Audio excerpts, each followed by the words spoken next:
వరంగల్ జిల్లా నర్సంపేటలోని జిల్లా ప్రభుత్వ హాస్పిటల్లో సదరం క్యాంపు నిర్వహించారు. ఈ సందర్భంగా డాక్టర్ వీరిన్ మాట్లాడుతూ సదరం క్యాంపులో సుమారు 60 మందికి సర్టిఫికెట్లు ఇచ్చినట్లు తెలిపారు. సదరం క్యాంపులు వికలాంగులు ఒక వరంగా భావించాలని పేర్కొన్నారు. క్యాంపునకు వికలాంగులు అధిక సంఖ్యలో హాజరయ్యారు. కార్యక్రమంలో డాక్టర్ సారంగపాణి, డాక్టర్ సురేందర్, సుధాటి వేణు, శైలజ, వైద్య సిబ్బంది పాల్గొన్నారు.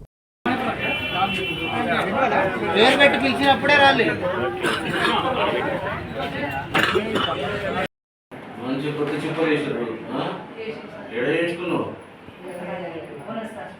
అవునా సార్ మీనింగ్ బట్టి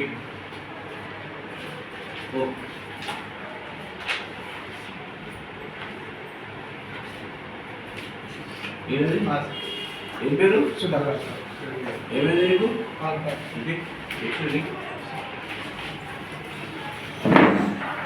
ఎప్పుడైనా ఇది భుజం ఇష్టమైందా ఛాతి ఇష్టం అనే ఏదో పట్టుకొచ్చిండ్రు భారత ఇష్టం వాడు తీస్తాడు 10 తీస్తాడు